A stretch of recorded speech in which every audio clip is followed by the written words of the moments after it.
हरे कृष्णा, राधे राधे। किरण story channel में आपका फिर से एक बार स्वागत करते हैं। आप सभी का दिन शुभ और मंगलमय हो। आज हम इस वीडियो में सुनेंगे बृहस्पतिवार की व्रत कथा।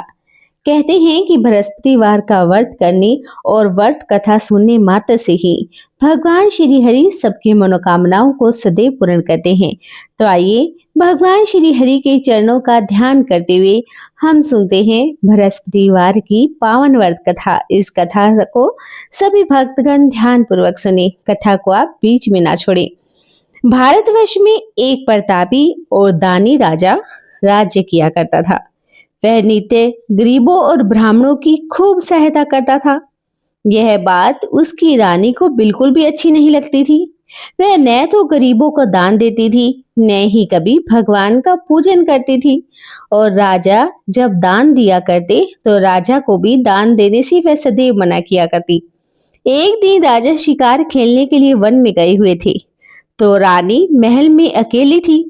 उसी समय भगवान बृहस्पति देव साधु भेष में राजा के महल में भिक्षा के लिए गए और भिक्षा मांगी, लेकिन रानी ने भिक्षा देने से इनकार कर दिया और कहा कि हे साधु महाराज, मैं तो इस दान पुण्य से बहुत तंग आ गई हूँ। मेरा पति सारा धन लुटाते रहते हैं। मेरी इच्छा तो यह है कि हमारा सारा धन नष्ट हो जाए, फिर ना रहेगा बांस, ना बजेगी बांसुरी। साधु ने कहा कि देवी, तुम तो बड़ी विचित्र हो। धन संतान तो सभी चाहते हैं, पुत्र और लक्ष्मी तो पापी के घर में भी होनी चाहिए। यदि तुम्हारे पास अधिक धन है तो भूखों को भोजन दे दो, प्यासों के लिए प्याऊ बनवा दो, मुसाफिरों के लिए धर्मशालाएं खुलवा दो। जो निर्धन अपनी कुंवारी कन्याओं का विवाह नहीं करवा सकते, तुम उनका विवाह ही करवा दो। ऐसे कितने काम हैं जिसके करने से तुम्हारा यश लोक परलोक में फैलेगा। परंतु रानी पर तो उपदेश का कोई प्रभाव ही नहीं पड़ा। वह बोली कि हे महाराज, आप मुझे ना समझाएं। मैं ऐसा धन नहीं चाहती जो मैं हर जगह बांटती फिरूं। साधु ने उत्तर दिया कि यदि तुम्हारी ऐसी ही इच्छा है तो तथास्तु। तुम ऐसा करना कि बृहस्पतिवार को घर लीपकर पीली मिट्टी से अपना सिर धोकर स्नान कर लेना, भट्टी चढ़ाकर कपड़े धो लेना। ऐसा करने से तुम्हारा सारा धन नष्ट हो जाएगा। इतना कहकर वह साधु महाराज तो वहां से आलोप हो गए। साधु के अनुसार कई बातों को पूरा करते हुए रानी को केवल 3 बृहस्पतिवार ही बीते थे कि उसकी समस्त धन संपत्ति नष्ट हो गई। भोजन के लिए अब राजा का परिवार तो तरसने लग गया। तब एक दिन राजा ने रानी से कहा कि हे रानी, तुम यहीं पर रहो, मैं दूसरे देश को जाता हूँ, क्योंकि यहाँ पर तो मुझे सभी लोग जानते हैं। इसीलिए मैं कोई छोटा कार्य तो यहाँ पर कर नहीं सकता। ऐसा कहकर राजा परदेश को चला गया। वहां वह जंगल से लकड़ियां काट कर लाता और शहर में बेचता। इस तरह वह अपना जीवन यापन करने लगा। इधर राजा के परदेश जाते ही रानी और दासी भी बड़े ही दुखी रहने लगे। एक बार जब रानी और दासी को 7 दिन तक बिना भोजन के रहना पड़ा, तो रानी ने अपनी दासी से कहा कि हे दासी, पास के ई नगर में मेरी बहन रहती है। वह बड़ी धनवान है। तू उसके पास जा और कुछ ले आ, ताकि थोड़ी बहुत गुजर बसर हो जाए। दासी रानी की बहन के पास गई। उस दिन गुरुवार का दिन था। रानी की बहन उस समय भगवान बृहस्पति देव की व्रत कथा सुन रही थी। दासी ने रानी की बहन को अपनी रानी का संदेश सुना दिया, लेकिन रानी की बड़ी बहन ने कोई उत्तर नहीं दिया। जब दासी को रानी की बहन से कोई उत्तर ही नहीं मिला, तो वह बड़ी दुखी हुई और उसे क्रोध भी आने लगा। दासी ने वापस आकर रानी को सारी बात बता दी। सुनकर रानी ने अपने ही भाग्य को कोसा। उधर रानी की बहन ने सोचा कि मेरी बहन की दासी आई थी, परंतु मैं उससे कुछ बोली नहीं, इससे वह बड़ी ही दुखी हुई होगी। कथा सुनकर और पूजन समाप्त करके वह अपनी बहन के घर आई और कहने लगी कि ये बहन, मैं बृहस्पतिवार का व्रत कर रही थी। तुम्हारी दासी मेरे घर पर आई थी, परंतु जब तक कथा होती है तब तक न तो बीच में उठते हैं न ही बोलते हैं। इसीलिए मैं कुछ नहीं बोली। कहो तुम्हारी दासी मेरे घर पर क्यों आई थी? रानी बोली कि बहन, मैं तुमसे क्या छुपाऊं, मेरे घर में खाने तक को अनाज नहीं। ऐसा कहते कहते रानी की आंखें भर आई। उसने दासी समेत पिछले 7 दिनों तक भूखे रहने की बात अपनी बहन को विस्तार पूर्वक सुना दी। रानी की बहन बोली कि देखो बहन, भगवान बृहस्पति देव सबकी मनोकामनाओं को पूर्ण करते हैं। देखो शायद तुम्हारे घर में भी अनाज रखा हो। पहले तो रानी को विश्वास नहीं हुआ, पर बहन के आग्रह करने पर उसने अपनी दासी को अंदर भेजा तो सचमुच अनाज से भरा हुआ एक घड़ा मिल गया। यह देखकर दासी को बड़ी हैरानी हुई। दासी रानी से कहने लगी कि हे रानी, जब हमको भोजन नहीं मिलता था तो भी तो हम व्रत ही किया करते थे। इसीलिए क्यों न इनसे व्रत और कथा की विधि पूछ लिया जाए, ताकि हम भी व्रत कर सकें। तब रानी ने अपनी बहन से भगवान बृहस्पति देव के व्रत के बारे में पूछा। उसकी बहन ने बताया कि भगवान बृहस्पति देव के व्रत में चने की दाल और मुनक्का से भगवान विष्णु का केले की जड़ में पूजन करें तथा दीपक भी जलाएं। व्रत कथा सुने, पीला भोजन ही करें, इससे भगवान बृहस्पति देव अत्यधिक प्रसन्न होते हैं। व्रत और पूजन विधि बताकर रानी की बहन अपने घर को लौट गई। 7 दिन के बाद जब गुरुवार का दिन आया तो रानी और दासी ने भी व्रत रखा। गुड़साल में जाकर चना और गुड़ लेकर आई। फिर उससे केले की जड़ तथा भगवान विष्णु का उसने पूजन भी किया। अब पीला भोजन कहाँ से लाई, इस बात को लेकर दोनों बड़े दुखी थे। क्योंकि उन्होंने व्रत रखा था, इसलिए भगवान बृहस्पति देव उनसे अत्यधिक प्रसन्न थे। इसलिए वे एक साधारण व्यक्ति का रूप धारण करके 2 थालों में पीला सुंदर भोजन दे दासी को दे गए। भोजन पाकर दासी बड़ी प्रसन्न हुई और फिर रानी के साथ मिलकर उसने भोजन ग्रहण किया। उसके बाद वे सभी गुरुवार को व्रत और पूजन करने लगे। भगवान बृहस्पति देव की कृपा से उनके पास फिर से धन संपत्ति आ गई, परंतु रानी फिर से पहले की तरह ही आलस करने लगी। तब दासी बोली कि देखो रानी, तुम पहले भी इसी प्रकार आलस करती थी, तुम्हें धन रखने में कष्ट भी होता था, इस कारण सारा धन नष्ट हो गया। और जब अब भगवान बृहस्पति देव की कृपा से हमें यह धन मिला है तो तुम पहले की तरह फिर आलस करती हो। रानी को समझाते हुए दासी कहती है कि बड़ी मुसीबतों के बाद हमने यह धन पाया है, इसलिए हमें दान पुण्य करना चाहिए, भूखे मनुष्यों को भोजन करवाना चाहिए, धन को शुभ कार्यों में खर्च करना चाहिए, जिससे तुम्हारे कुल का यश बढ़ेगा, स्वर्ग की प्राप्ति होगी, पितृ प्रसन्न होंगे। दासी की बात मानकर रानी अपना धन शुभ कार्यों में खर्च करने लगी, जिससे पूरे नगर में उसका यश फैलने लगा। एक दिन राजा दुखी होकर जंगल में एक पेड़ के नीचे आसन जमा कर बैठा था। वह अपनी दशा को याद करके व्याकुल होने लगा। बृहस्पतिवार का दिन था। उसने देखा कि एक निर्जीवन वन में एक साधु महाराज प्रकट हुए हैं। वह साधु भेष में स्वयं भगवान बृहस्पति देवता ही थे। लकड़हारे के सामने आकर बोले कि हे लकड़हारे, इस सुनसान जंगल में तू चिंता मगन क्यों बैठा है? लकड़हारे ने हाथ जोड़कर प्रणाम किया और उत्तर दिया कि महात्मा जी, आप तो सब कुछ जानते हैं, मैं आपसे क्या ही कहूँ। यह कहकर वह रोने लगा और साधु को अपनी आत्मकथा भी सुना दी। महात्मा जी ने कहा कि तुम्हारी स्त्री ने बृहस्पतिवार के दिन भगवान बृहस्पति देव का निरादर किया था, जिससे रुष्ट होकर उन्होंने तुम्हारी यह दशा कर दी। अब तुम चिंता मत करो और मेरे कहने पर चलो तो तुम्हारे सारे कष्ट दूर हो जाएंगे और भगवान पहले से भी अधिक धन संपत्ति देंगे। तुम बृहस्पतिवार के दिन कथा किया करो, 2 पैसे के चना मुनक्का लाकर उनका प्रसाद बनाओ, शुद्ध जल के लोटे में शक्कर मिलाकर अमृत तैयार करो। कथा के पश्चात अपने सारे परिवार और सुनने वाले प्रेमियों में अमृत व प्रसाद बांटकर खुद भी ग्रहण करो। ऐसा करने से भगवान तुम्हारी सभी मनोकामनाओं को पूर्ण करेंगे। साधु के ऐसे वचन को सुनकर लकड़हारा बोला कि हे प्रभु, मुझे लकड़ियां बेचकर इतना पैसा नहीं मिलता जिससे मैं भोजन के उपरांत कुछ बचा भी सकूं। मैंने रात्रि में अपनी स्त्री को व्याकुल देखा है, मेरे पास कुछ भी नहीं है जिससे मैं उसकी खबर मांग सकूं। साधु ने कहा कि हे लकड़हारे, तुम किसी भी बात की चिंता मत करो। बृहस्पतिवार के दिन तुम रोजाना की तरह लकड़ियां लेकर शहर को जाओ। तुमको रोज से दुगना धन प्राप्त होगा, जिससे तुम भली भांति भोजन भी कर लोगे तथा भगवान बृहस्पति देव की पूजा का सम्मान भी ले आओगे। इतना कहकर साधु महाराज तो अंतर ध्यान हो गए। धीरे धीरे समय व्यतीत होने पर फिर बृहस्पतिवार का दिन आ गया। लकड़हारा जंगल से लकड़ियां काटकर किसी शहर में बेचने के लिए गया। उसे उस दिन और दिन से अधिक पैसा मिला। राजा ने चना गुड़ आदि लाकर गुरुवार का व्रत भी किया। उस दिन से राजा के सभी क्लेश दूर हो गए। परंतु जब दोबारा गुरुवार का दिन आया तो वह भगवान बृहस्पति देव का व्रत करना तो भूल ही गया। इस कारण भगवान बृहस्पति देव नाराज हो गए। उस दिन उस नगर राजा ने विशाल यज्ञ का आयोजन किया।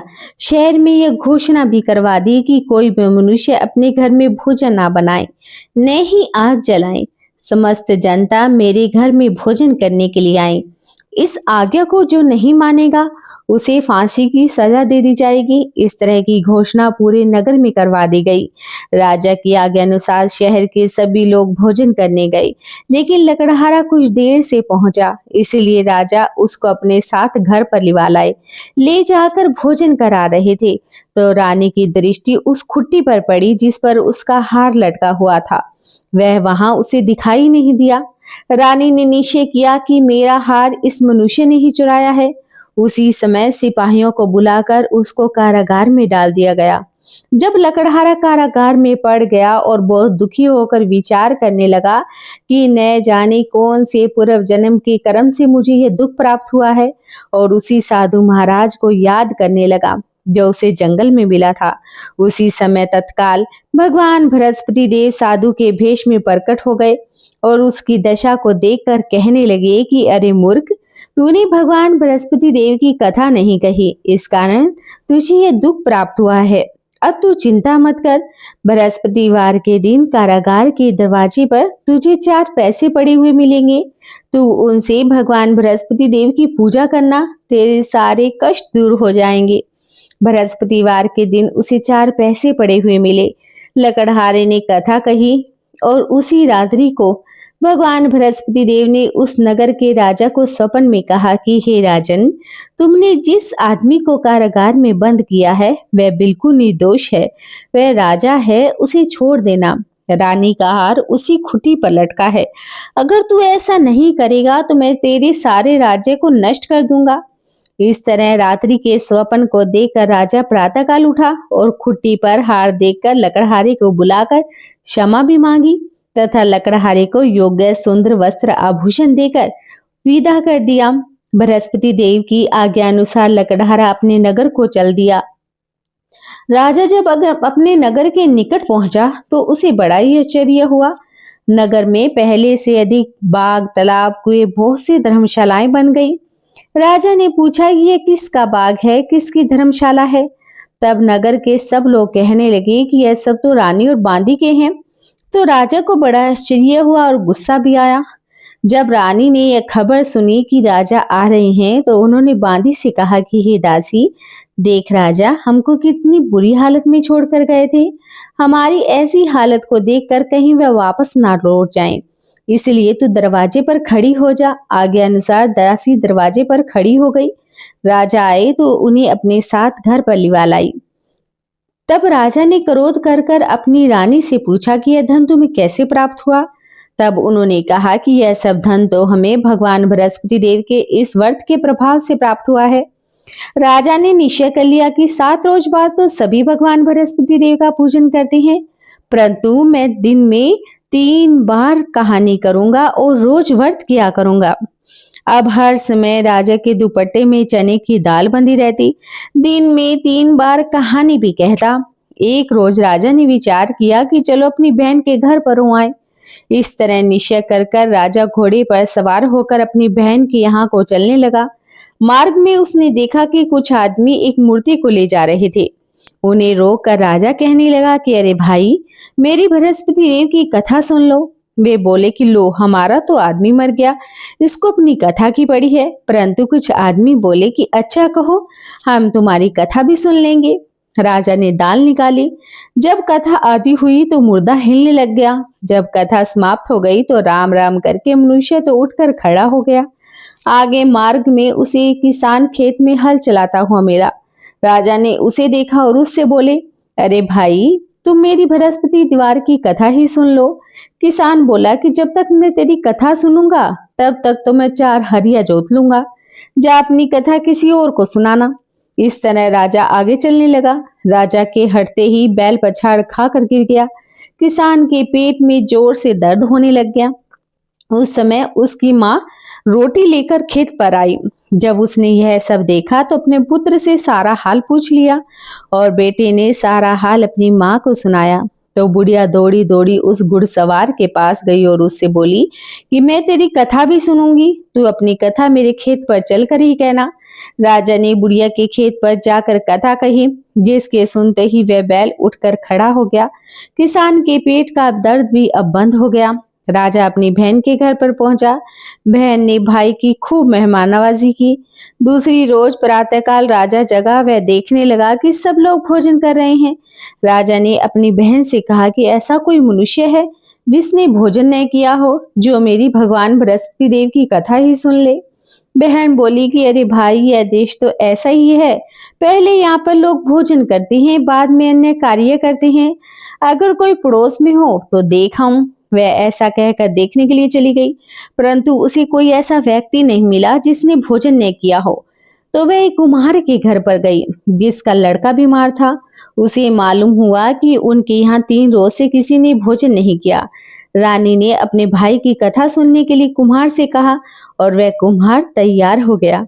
राजा ने जाकर भगवान बृहस्पति देव की कथा कही, जिसको सुनकर उसका लड़का बिल्कुल ठीक हो गया। अब तो राजा की प्रशंसा होने लगी। एक रोज राजा ने अपनी बहन से कहा कि अरे बहन, हम अपने घर को जाएंगे, तुम भी तैयार हो जाओ।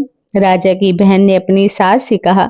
सास ने कहा कि हाँ चली जाओ, परंतु अपने लड़कों को मत लेकर जाना, क्योंकि तेरे भाई के घर में कोई संतान नहीं है। बहन ने अपने भाई से कहा कि अरे भैया, मैं तो चलूंगी, परंतु कोई बालक नहीं जाएगा। भाई ने कहा कि जब कोई बालक ही नहीं चलेगा तब तुम भी जाकर क्या ही करोगी। बड़े दुखी मन से राजा अपने नगर को लौट आया। राजा ने रानी से कहा कि हम तो निर्वंशी हैं, हमारा मुख देखने का कोई धर्म नहीं और भोजन भी नहीं किया। रानी बोले कि हे प्रभु, भगवान बृहस्पति देव ने हमें सब कुछ दिया है, वह हमें संतान भी अवश्य ही देंगे। उसी रात को भगवान बृहस्पति देव ने राजा के स्वप्न में आकर कहा कि राजा उठ, सभी सोच को त्याग दे, तेरी रानी गर्भ से है। राजा यह बात सुनकर बड़ा ही खुश हुआ। 9वें महीने में रानी के गर्भ से एक सुंदर पुत्र पैदा हुआ। जब राजा बोला कि हे रानी, स्त्री बिना भोजन के रह सकती है, पर बिना कहे नहीं रह सकती। जब मेरी बहन आए तो तुम मुझसे कुछ मत कहना। रानी ने सुनकर हाँ कर दी। जब राजा की बहन ने एक शुभ समाचार सुना तो वह बड़ी खुश हुई और बधाई लेकर अपने भाई के घर पर आ गई। तभी रानी ने कहा कि घोड़ा चढ़कर तो आई नहीं, गधा चढ़ी आई। राजा की बहन बोली कि भाभी, मैं इस प्रकार ना कहती तो तुम्हें संतान कैसे मिलती। भगवान बृहस्पति देव तो ऐसे ही हैं, जैसी जिसके मन में मनोकामनाएं होती हैं सभी को पूर्ण करते हैं। जो सद्भावना पूर्वक भगवान बृहस्पति देव का व्रत करता है, व्रत कथा पढ़ता है, सुनता है, दूसरों को सुनाता है, भगवान बृहस्पति देव उसकी सभी मनोकामनाओं को सदैव पूर्ण करते हैं। भगवान बृहस्पति देव उसकी सदैव रक्षा करते हैं। संसार में जो मनुष्य सद्भावना से भगवान जी का पूजन और व्रत सच्चे हृदय से करता है तो उनकी सभी मनोकामनाएं पूर्ण होती हैं। जैसी सच्ची भावना से रानी और राजा ने उनकी कथा का गुणगान किया तो उनकी सभी इच्छाएं भगवान बृहस्पति देव ने पूर्ण करी। इसीलिए कथा पूर्ण सुनने के बाद ही प्रसाद लेकर जाना चाहिए। हृदय से उनका मनन करते हुए जयकारा भी बोलना चाहिए। तो बोलिए भगवान बृहस्पति देव की जय हो, बोलिए भगवान विष्णु की जय हो। जो पूरे भक्ति भाव के साथ, पूरी मनोकामनाओं के साथ भगवान बृहस्पति देव का पूजन करता है, उनकी सभी इच्छाओं को भगवान सदैव पूर्ण करते हैं।